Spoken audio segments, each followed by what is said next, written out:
engraved on it instead of even tone on tone.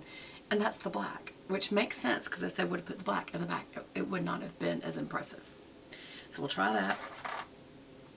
This is the champagne, very, very pretty. Again, it matches this same matte easy screw, just one screw. And when you look underneath, there's her little heart with her WA. Again, all kinds of little detail. There's the champagne. There's the black. Oh, these are magnetic because they just jump to each other. Did you hear that? I had them laying down and it went all right, and then here's the black. So it's magnetically holding on to it too. And it's also screwed off. Now this is an unusual color. It says it's a deep wine, but I would tell you that is a wine brown. So I'm trying to think how I want to use this. This will be interesting. Okay. I'm going to get my brushes over here, just so it'll be easier. Also, Velvet wants in. Would you mind holding on just a moment? She's scratching my door. I don't know if you can hear it. Velvet, this time when you come in, you're going to stay in or stay out. One or the other. Come on. Come here. Look, Velvet, come here. You want to see everybody since you just made an entrance? You want to come see everyone? So y'all, here's Velvet. She's making an entrance. Do you want to say hi to everyone? Hi. Hello, my baby. You smell like fish. We need to get you groomed. Okay. All right. Okay, so let's do first, I'm going to do the highlighter color, which is champagne, and I am using an E55 shading brush from Sigma. And what I want to know from this is it worth the money? I'm curious. No, never mind. It doesn't have a mirror inside.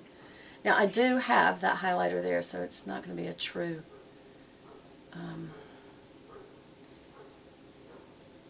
it is very subtle. You know me, I'm not subtle, but maybe I should be. There's no shoulds in makeup to me. Right there, teared up, and then I'm going to go over the lid. Now, this is definitely buildable, because you can see there's plenty there. But I would say you will use this up very quickly because this is cream based. Oh. So I could have used my finger. She's all about not having to have brushes. I don't know if y'all have noticed that. Everything's cream based. And as you get older, it is more helpful to be cream based, y'all.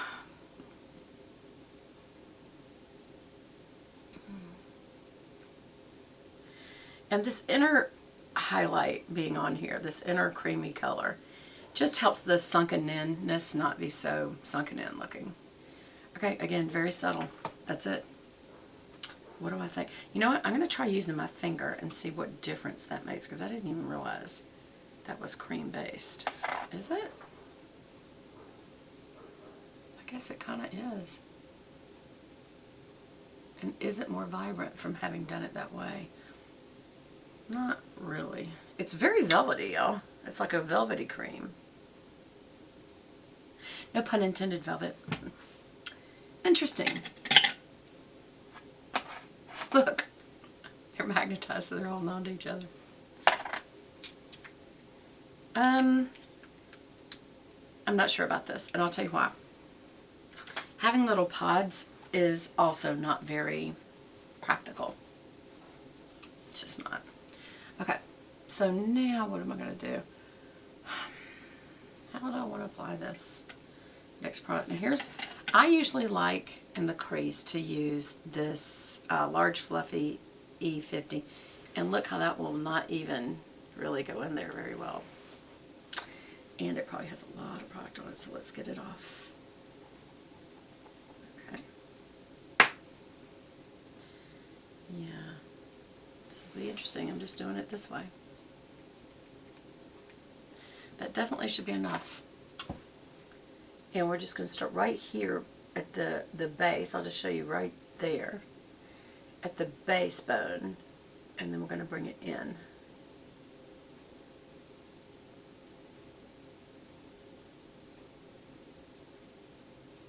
There we go. And what do I think of that? I like it.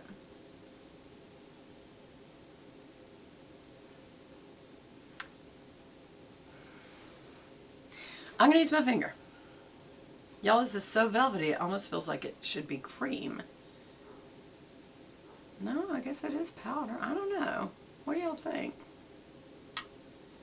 So I'm staying right in the crease and going up to the brow bone. Not right under the brow, just the brow bone, and then bringing it in from out here in like it's a wing.